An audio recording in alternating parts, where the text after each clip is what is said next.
South Adams County Water and Sanitation District is in a unique situation by having two separate water systems. In the late 1990s, the district began the planning for a separate irrigation system for the newer developed areas. This was made possible by the district having groundwater rights that could be dedicated for irrigation use only. Using these water rights provides significant cost savings to the district's customers compared to what it would have cost to acquire and treat water that could also be used for drinking. Homes and businesses connected to the separate irrigation system will have two water meters, one for domestic indoor water use and the second one for irrigation.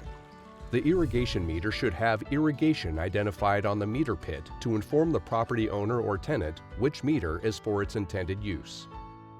Low irrigation demand early in the spring may cause low pressure for some customers. As demand increases through the watering season, pressure will improve to better support residential irrigation needs. The district recommends that customers connected to its dual water supply system properly prepare their irrigation system ahead of the annual watering season around April 15th. In this video, we'll walk you through those steps.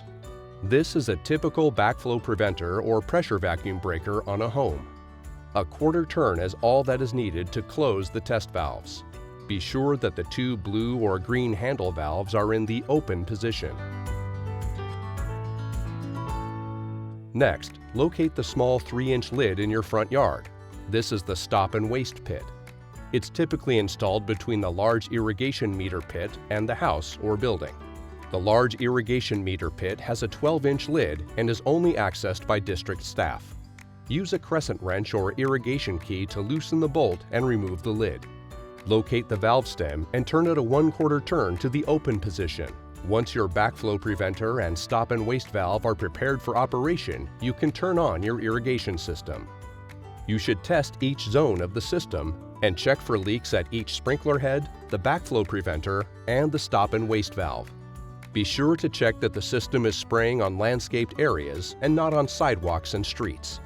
Property owners are responsible for all maintenance and repairs to their water lines and irrigation system. Once you have completed your inspection of the system, replace the lid and the bolt. It's also a good idea to check the irrigation clock to ensure your watering schedule is in compliance with the district's mandatory watering schedule. Do not irrigate between 10 a.m. and 6 p.m. Residents are allowed 3 watering days a week. Watering days are based on the even or odd last number of the street address. Once your irrigation system is up and running, remember the water does not go through the full treatment process and is not for drinking. Refer to our irrigation shutdown video in the fall to learn more about winterizing your system to prevent damage from freezing during the winter months. If you have questions on your irrigation system or need assistance, please contact the district and a customer care representative will be happy to assist you.